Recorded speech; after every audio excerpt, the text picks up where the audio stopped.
চীনে এক সন্তান নীতির শুরুটা ১৯৮০ সালে। অজুহাত ছিল জনসংখ্যা কমিয়ে দারিদ্র্য দূরীকরণ আর অর্থনৈতিক সমৃদ্ধির চাকা গতিশীল করা। ১৯৪৯ থেকে ৭০ সালের মধ্যে বিশেষ করে অনুন্নত এলাকায় জনসংখ্যার বিস্ফোরণে এই নীতি গ্রহণের চিন্তা শুরু হয়। কারণ হিসেবে দায়ী করা হয় মাও সেতুংয়ের আমলে জনশক্তিকে সম্পদে রূপান্তরের ধারণা আর পরিবার পরিকল্পনা নীতিতে দুর্বলতাকে। এক সন্তান নীতির নির্মম প্রয়োগে অর্থনৈতিক প্রবৃদ্ধি হয়েছে ঠিকই, কিন্তু চীন ঢুকে পড়েছে নিম্ন জন্মহারের অতলমুখী ঘূর্ণিতে। শেষমেশ জন্মহার বাড়াতে সরকারি প্রণোদনা পর্যন্ত ঘোষণা হলেও মিলছে না সুফল। কেন এই দুরবস্থা? কেন জনসংখ্যা বাড়াতে উদ্গ্রীব বেইজিং? ২০১০ সালের পর জন্মহার কমতে থাকায় লিঙ্গ ভারসাম্যহীনতা, বয়স্কদের সংখ্যা বৃদ্ধি, কর্মক্ষম নারী পুরুষের সংখ্যা কমার মতো সংকটগুলো প্রকট আকার নেয়। ফলশ্রুতিতে ২০১৬ সালের ১ জানুয়ারি ২ সন্তান নীতি গ্রহণ করে চীন, যা ৩ সন্তানে উন্নীত হয় ২০২১ সালে। সরকারের নীতি নির্ধারকদের টনক নড়িয়ে দেয় ২০২২ সালের আদমশুমারির তথ্য। হেইলংজিয়াং প্রদেশে জনসংখ্যা কমার ভয়াবহ তথ্য বুঝিয়ে দেয় টাইম বোমার উপর বসে আছে চীন। তথ্য বিশ্লেষণে দেখা যায় উদ্বেগজনক হারে প্রবীণের সংখ্যা বাড়তে থাকায় পেনশন গ্রহীতা বেড়েছে, যার কুপ্রভাব পড়েছে প্রবৃদ্ধিতে।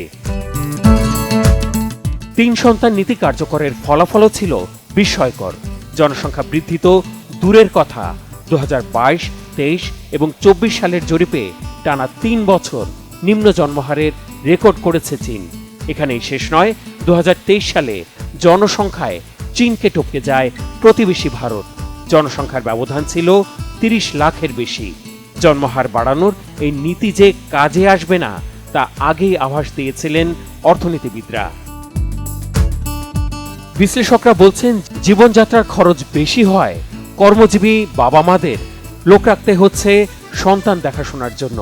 এছাড়া ভবিষ্যতে সন্তান লালন পালন আর বয়স্ক বাবা মার দেখভালের খরচ তো আছেই। বাড়তি খরচের ভয়ে প্রতি বছর ৩০% হারে বেড়েছে একাকী মানুষের সংখ্যা। দ্য গ্লোবাল টাইমস বলছে, চীনের বিভিন্ন এলাকায় বসবাস করা এমন মানুষের সংখ্যা ২০ কোটিরও বেশি। একই কারণে তরুণ জনগোষ্ঠীর মধ্যে বেড়েছে বিয়েতে অনীহা, আর সন্তান জন্মদান সে তো বিলাসিতার কাতারে ফেলেছেন অনেকে।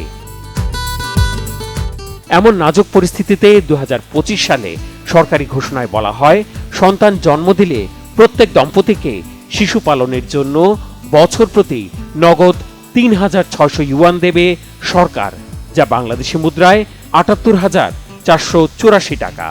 সন্তানের বয়স ৩ হওয়া পর্যন্ত এই সহায়তা অব্যাহত থাকবে। অনেক অভিভাবকই মনে করছেন, সন্তান লালন পালনের যে খরচ, সেই তুলনায় বরাদ্দের অর্থ সমুদ্রে এক ফোঁটা বৃষ্টির পানির মতো। জাতিসংঘের প্রতিবেদনে বলা হয়েছে, জন্মহার না বাড়ালে ২০২৫ সালের মধ্যে চীনের জন্মসংখ্যা ১৪০ থেকে ১৩০ কোটিতে নামবে, আর ২১০০ সালের মধ্যে নামবে ৮০ কোটিতে। এতে জনসংখ্যার অর্ধেকই চলে যেতে পারে প্রবীণদের দখলে।